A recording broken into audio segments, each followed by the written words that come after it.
નમસ્કાર વિદ્યાર્થી મિત્રો આપણે પાઠ નંબર 6 ધોરણ 11ની અંદર ઇતિહાસ વિષયની અંદર અભ્યાસ કરતા હતા.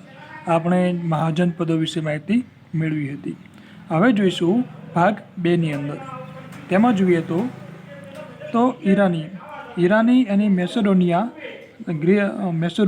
જેને આપણે ગ્રીસ કહીએ છીએ ના ભારત પરના આક્રમણો અને તેના પરિણામો. ઈરાની અને મેસેડોનિયા જે ગ્રીસ તરીકે ઓળખાય છે ના ભારત પરના આક્રમણો અને તેના પરિણામો.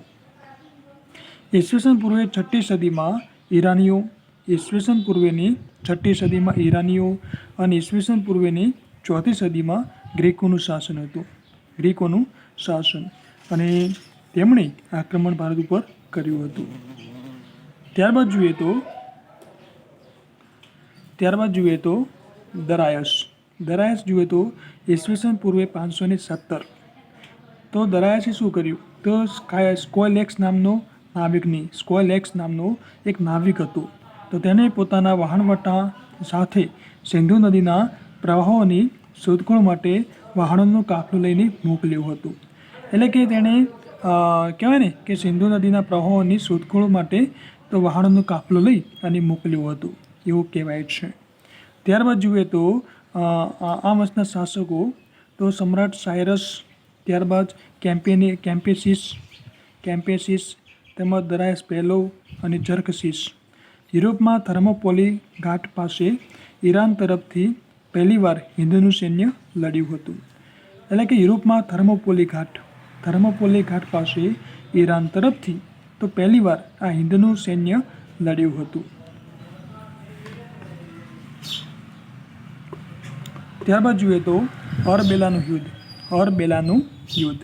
તો સિકંદરની સામે ઈરાની સમ્રાટ દરાયસ ત્રીજો હાર્યો હતો. સિકંદરની સામે ઈરાની સમ્રાટ હતા દરાયસ ત્રીજો જે હાર્યો અને સિકંદરનો ભારત તરફ આવવાનો માર્ગ ખુલ્લો થયો એવું કહેવાય છે.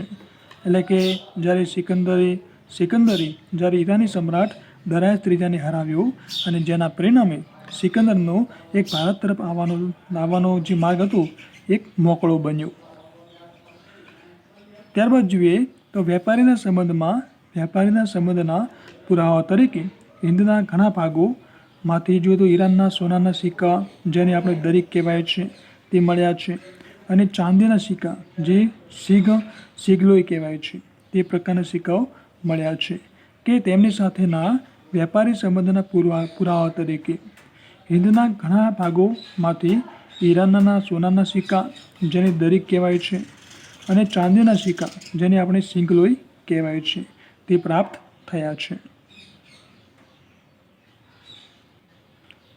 ત્યારબાદ જોઈએ તો ઈસવીસન પૂર્વે 324ની અંદર તો મેસેડોનિયાના ભારત પરના આક્રમણ. તો મેસેડોનિયાના રાજા તો ફિલિપનો પુત્ર સિકંદર જે એલેક્ઝાન્ડર તરીકે ઓળખાય છે, એલેક્ઝાન્ડર ગ્રેટ તરીકે ઓળખાય છે ના આક્રમણો ભારતના ઇતિહાસમાં મેસેડોનિયાના આક્રમણ તરીકે ઓળખાય છે.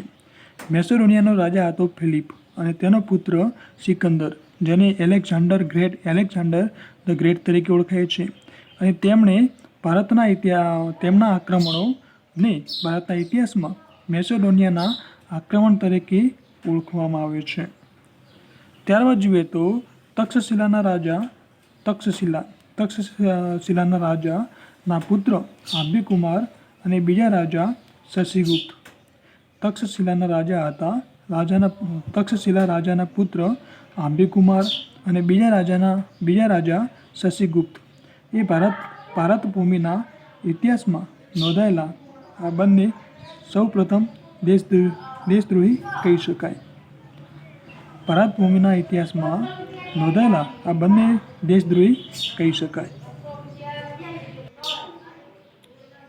ત્યારબાદ જોઈએ તો જેલમ અને ચિનાબ વચ્ચેનો પ્રદેશમાં રઘુવંશી રાજા પ્રવર્તક. જેલમ અને ચિનાબ વચ્ચેના પ્રદેશમાં રઘુવંશી રાજા પ્રવર્તક જેને આપણે પુરુ જેનો ગ્રીકો પોરસ પણ કહે છે તેની શરણાગતિ સ્વીકારી નહીં અને તેને સિકંદરને કહેવડાવ્યું કે આપણે મળીશું તો ખરા, પણ ક્યાં? રણ મેદાનની અંદર. આખરે સિકંદર બ્યાસ નદી કાંઠે પથ્થરની 12 વેદીઓ બનાવી અને ગ્રીક દેવતાઓને બલિદાન આપીને ભારે હૃદય સિકંદર હિંદમાંથી પાછો ફર્યો.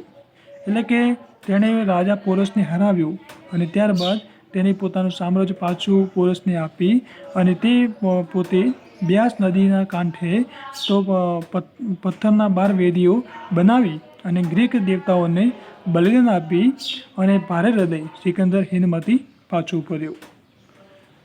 ત્યારબાદ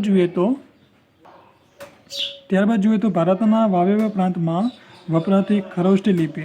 ભારતના વાયવ્ય પ્રાંતમાં વપરાતી ખરોષ્ઠી લિપિ જેને ઈરાનીઓની આરામ લિપિની મળતી આવે છે. જે ઈરાની લિપિ છે આરામ લિપિ તેની મળતી આવે છે. કઈ લિપિ? આ ખરોષ્ઠી લિપિ.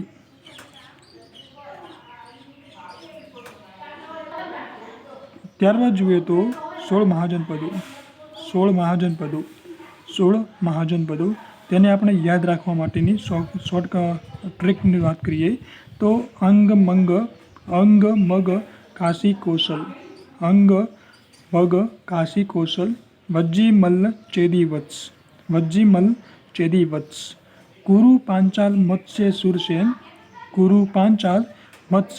સુરસેન અસ્મક અવંતી ગાંધાર કંબોજ. ત્યારબાદ જોઈએ તો તેની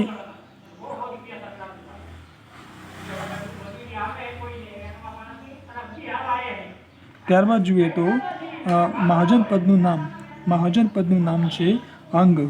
તો અંગની રાજધાની ચંપા. મગધની રાજધાની રાજગૃહ કે ગિરિવ્રજ. કાશીની વારાણસી કહેવાય છે. કાશીની વારાણસી કહેવામાં આવે છે. અને કૌશલ શ્રાવસ્તી અથવા તો અયોધ્યા અને કુશાવતી તરીકે પણ ઓળખાય છે. વજ્જીને મિથિલા કહેવાય. મલ્લને કુશીનારા કહેવાય છે. ચેદીની સુક્તિમતી રાજધાની છે. વત્સની રાજધાની કૌશાંબી. ત્યારબાદ જોઈએ તો કુરુની વાત કરીએ તો ઇન્દ્રપ્રસ્થ. પાંચાલની રાજધાની કામ્પિલ્ય અથવા તો અહિછત્ર. મત્સ્યની રાજધાની વિરાટનગર. સુરસેનની મથુરા. ત્યારબાદ જોઈએ તો અસ્મકની પેઠણ. અવંતીની ઉજ્જૈન અને માહિષ્મતી.